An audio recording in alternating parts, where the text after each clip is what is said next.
As a foreword to this content, I want to share every tip that I'm about to show has paid itself off innumerable times or always more than zero without exception. That is that it costs some amount and it's paid off more than that cost, or it took so much time and it's paid off in multiples of that amount of time. And that's magical because I value my time a huge amount, and I just would not proceed if there's a doubt in my mind, or if I've tried something out and it isn't saving time. So everywhere possible, I'm using graduated stuff, and it's for a really good reason that keeps on paying off. So like, even if I'm just drinking water, I'm pouring it into this thing and I can see how many milliliters, passively collecting information about the general sense of that amount. When I did my first internship at Toyota in Kentucky, it was Georgetown, biggest plant in the US, and they had labels on the table that said chair, and then one on the chair that said chair, and I thought, this is so ridiculous. This is a joke. And my boss said, no, this is 5S. 5S has been adopted in lots of industries, and it has its Japanese version and the English version, but I still didn't get it. It took years to get it. The more employees that you manage, you'll notice that you have to have them help you without giving any communication. If this was the one that has a sticker on it, then the janitors know after they clean up, they don't even speak English, but they can tell, okay, this one came from the room A. Now, printing out these labels is tedious and time consuming, and it doesn't always stick. So like, that's just 1 out of 1,000 implementations of this 5S labeling. So I started doing colors. Basically, I haven't even fully implemented it and it already starts paying off. I just put the green tape on a pen, and then I put the green tape on a few other pens that are in this zone. I start forming a habit and others start forming a habit. They just kind of get a sense, oh, this is gonna go with the other green ones. And then what ordinarily turns to chaos tends itself towards order, even with only a partial implementation. We started to spend a lot of money on writing utensils, but because we found for each application, like carpentry, this is absolutely wonderful. The cost is only $1 or $2, but the time it takes to place an order, to store the files, and to wait for it to come in, and then pass that to another person who's gonna unpackage it, it's crazy. So the cost, consider the cost to be very high. It's worth it suddenly to put the label on there. And let's say we only label 2 of them and we know there's a dozen or so around the lab, then suddenly they start aggregating and showing up where the slots were, even though there's a dozen. And then we gain, for free, we gain a count of how many there were. And then we start knowing how many we need to order, and we can suddenly see which ones are broken. There's tons of problems that will get in the way and you can totally disregard them. So like, we liked these colored circles. They're cheap, they come in fat packs, and if they peel off or whatever, I might need to order more next year and then I can't get the same ones. Well, suddenly that becomes an indicator for me. So the blue ones were the ones I ordered in 2023, and the green ones are the ones I ordered in 2024. And then that gives me additional information for free that says, oh, now we can use this color coding for stuff that's going to expire, like the glue and the cement. And then just on one of the green labels, I can write 2023, and then boom, as I go, all I have to do now is make sure that I don't continue using green if I want to track the year after 2025. So you have the labels that are on these products that are extremely distracting. You have no idea until you wind up with 10,000 components around you how your brain is subconsciously taking that in and trying to make decisions based on that color and text information. So the more we can cover it up, the better. Suddenly you start thinking clearly, and the young folks in the lab, they don't even notice it's happening. They just get a feeling they can find stuff easier. You've got to consider your investment of time. you start writing labels by hand, it's ugly and distracting compared to the other stuff. And what I do is I'll make my initial label with hands if I'm not sure how useful it's going to be, or if I'll still use this process next year. If I continue using it, that's when I go ahead and print out a label. So this costs me no time, no effort, nearly. And then I upgrade later only for the ones that matter. Now, the product labels can either be information or distraction. If you don't have time to convert it from a distraction to information, you can sometimes still leverage that. So we want to only spend money on one label per box. So the labels only go on one side, and it's half the work. If you turn the box around, that's telling you something. That's telling you, oh, you've placed it in backwards, and the next person will have trouble finding it. Oh, right. And so since not everything has labels, we would never spend the time to do everything. If I had left the original label on this bottle, then the user wouldn't know if, say, they're looking at the backside and not where I've placed my label. They wouldn't know if they've just encountered an unlabeled substance, or if they've just need to turn it around. And this is, so much of this is subconscious. You won't know it until you start putting it into practice. Many containers do not have a good place to put a label, and we've tried this. The nylon doesn't stick very well to the label stickiness, and B, it's always oriented wrong, and so we've wasted our time trying to label it. You can find the part faster than you can find the indicator. And so my intern actually came up with this solution, which was brilliant. Don't know why I didn't think of it sooner, but okay, we need modularity and we need changeability. Like the amount of inventory, we don't know how it will adjust next year, and so we need to fit this many M6 components up on this end of the bin. And what if I need to swap it for large bin, small bin? That's just totally great. I don't know, I can't say it enough. And then if I'm going and doing the task of labeling, that's totally separate from the task of organizing, which is awesome. So things aren't perfect. As soon as I place this label here, then the next guy that comes in here, if it's only a job of moving one bag, he'll be like, M8, that doesn't belong there. He's gonna just move it.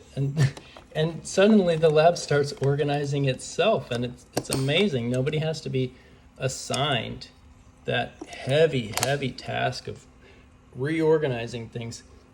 Organizing is a huge decision-making process, another subconscious thing. You have no idea how people get stressed because of organizing, and they avoid it and procrastinate because it feels overwhelming, not because they don't want to do it, not because it's not fun. It gets broken down into these discrete little steps if you go this way. I was thinking that this would be too tedious and a waste of time for the amount of time I need to spend searching, but then these tubes accumulated. So I had just done one or two. It paid off so fast that I was like, dude, this is worth it. I'm gonna just go ahead and write the products on there. And when you start writing things on plastic and you want to redo it, you've got to learn the difference between, so these on the right hand, they're gonna kind of adhere to nylon, HDPE, etc. The left one, this fat one, it is fantastic. Best marker that I can find that does in fact wind up writing on plastics. And they both can be erased. That's a miracle, easily. These are the 4 horsemen of solvents, and the first horseman, just simple isopropyl alcohol, does the job removing ordinary Sharpie. And apparently I did not use the ordinary Sharpie. No, maybe I did. Okay, so it's so effortless if your stuff is, if you have a gloss finish, and then boom, you change the label. You've got to work with imperfection. So we treat imperfection as a norm. This is a product for an ideal world where, okay, if I need to know the size or shape of a bolt, then I'm going to use this reference thing. But this is not convenient. We need to be precisely where we're working with the stuff. So either buy 20 of these, or in this case, like we were wasting a lot of time deciphering between the 10 and the 12 millimeter screws. We just have a simple bracket that checks, am I 10 millimeters or 12? We drop it in there. We print a dozen of them. We can drop them in the other ones. It's fine that it's designed for M6 because it's a few minutes to print, and then if we turn out to need the smaller one for some reason, then we can print a smaller one, different sizes, etc. Parametric is golden. You took the time to model something and have this set as a variable, then suddenly next year you want it again, you don't have to redesign your part. You can just change that size and then boom. Okay, then with the labels, my team members get training for free. Let's say one day I got out the the meter, and checked the speed of this fan. It has 3 settings, and so I wrote it down. Why not place that result on a label? And then I'm not asking anyone to look at this, but they pass by, they make an observation, and then you're calibrating the humans to have some knowledge they didn't have before. So next month I'm going to be ordering some fans for an enclosure, and this is getting us aware, what does 5 meters per second feel like? So just by having stuff around, after you take a measurement, that was an investment of time, also money or whatever, and then this information can just sink into our minds. This is what I meant by having things graduated. If I order it, I'll get the one that's graduated. If I take my time, I'll go ahead and graduate it like this. I can always trash that label if I don't want it. Outdated labels also provide loads of value. Just think of everything that exists before you get rid of it. Decide, could it possibly have value? In this case, if I'm going to reuse this container, then we learn something about what was in it before. How much do we need to clean this before we fill it with a new substance? And has it been toxic? Might there be residual fumes? And so by leaving the label on there when we store this container, if we're going to keep it, that tells us the record is kept forever. It saves the time of having to, if I had OCD, I would care about removing that and completely cleaning it and then completely drying it and then storing it. All that time we don't have time for, and this might wind up in the trash anyway, so we just don't bother removing labels. Okay, then you have indexable labels or lookup tables. Behind this sheet, there are an array of keys with column A, B, C, D, and rows 1, 2, 3, and then I can look up the information corresponding to that key and produce the information that I need, but also maintain access control so somebody doesn't have the information unless they have the table, and if they have an outdated table, they don't know if it's outdated. So you have full control over the information for the things that you want to put in that grid. That indexability also creates a standardization out of thin air as soon as I decide to make rows and columns. So I've created a level 1 system, and it didn't cost me any more than just labeling an individual thing at the day that I create row A1. And then I can change the rules within that system, say everything pink goes in row 1, or I can say that the access to column 2 is available to all trainees, etc. Everything that you do needs to be able to change because we're not going to get it perfect on the first try. If you try to get it perfect on the first try, then you're going to procrastinate forever. And you learn so much faster just going for it, but make something undoable. This sleeve is just an example of, okay, we're going to totally be able to change our minds later if we want to. The tape can be removed, and we know how to remove the adhesive. The paper can be replaced, and we know where to order that supply, same as the label, etc.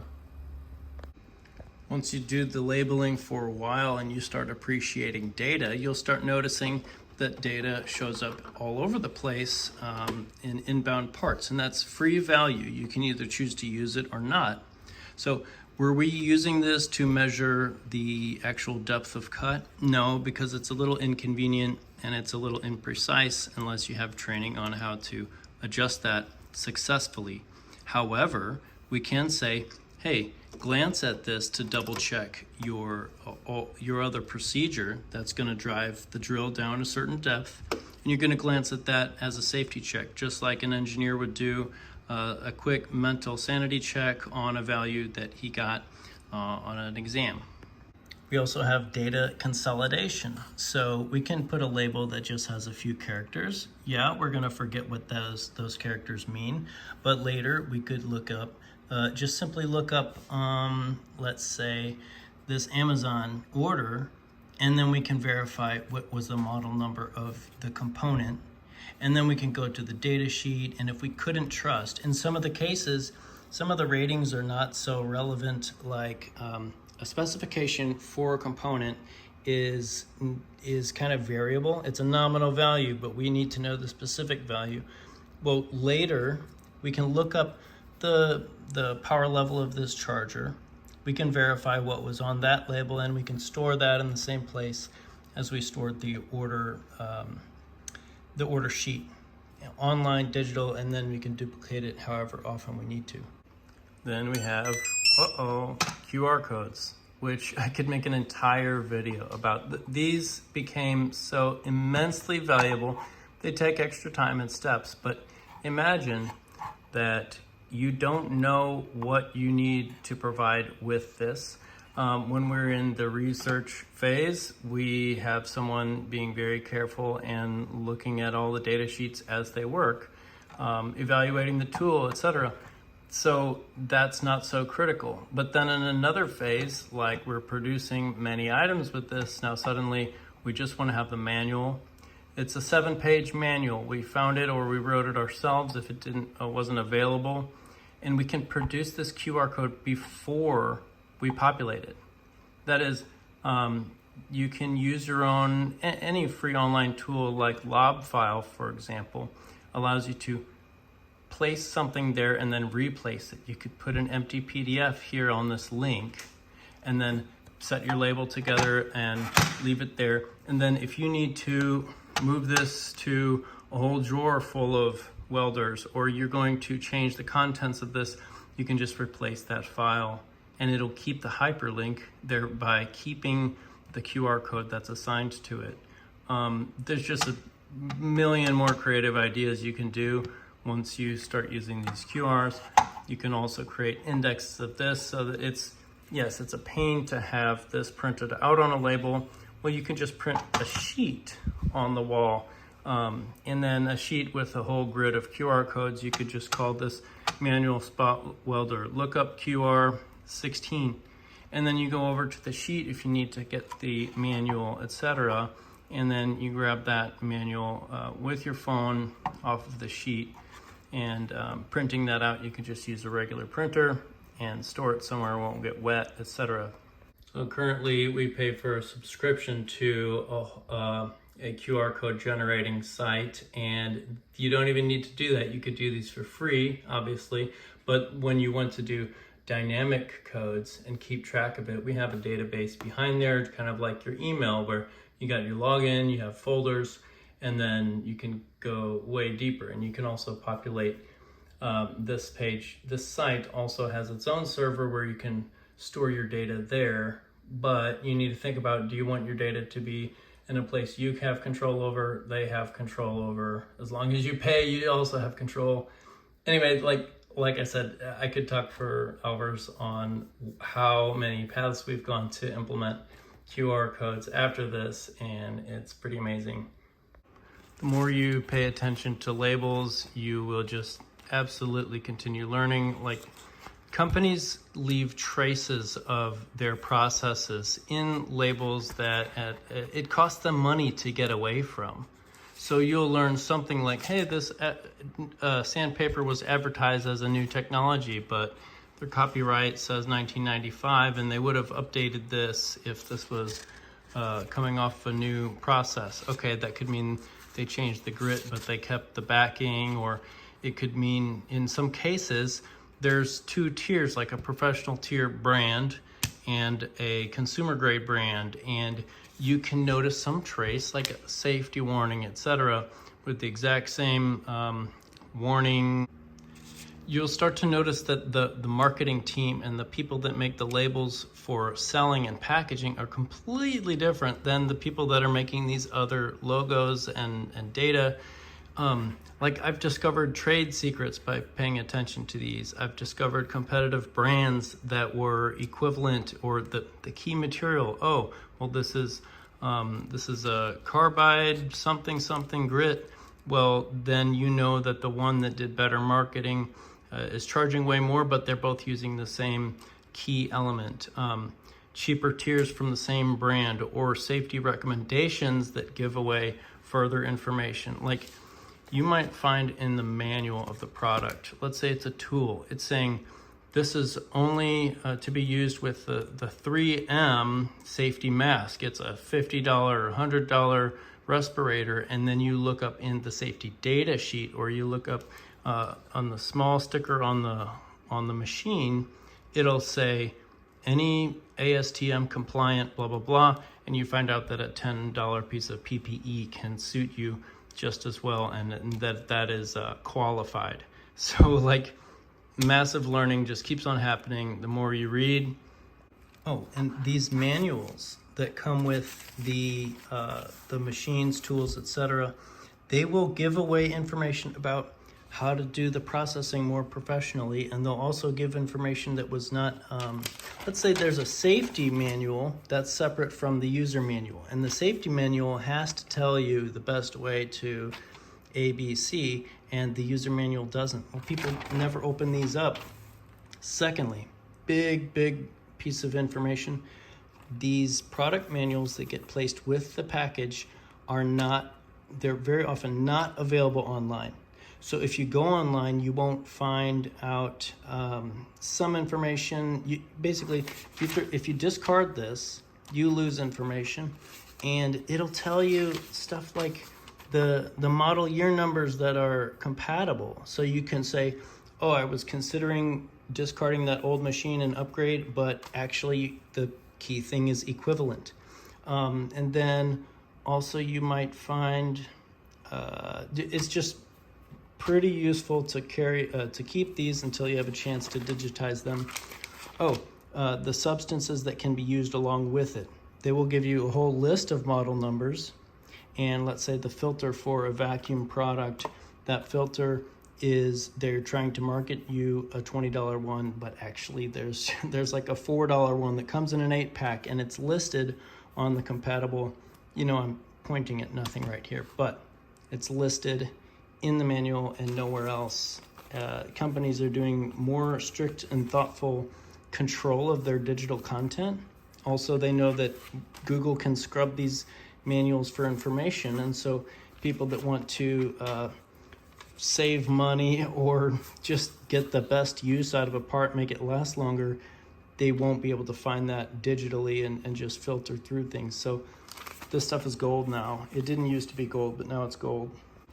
Okay, I think that was basically the key stuff for labels, and I've implemented as much as I can in the labs I work at Texas A&M, and some of it comes from the Toyota experience, some of it from my own personal experience, and sometimes just from things we learned in the Scuttle organization. But hopefully this provides folks with brand new ideas, and also if you have ideas, little magic nuggets that I haven't mentioned, I'd love to hear them. I probably could elaborate on several of these topics, but I'd love to get the feedback. Thanks, everyone.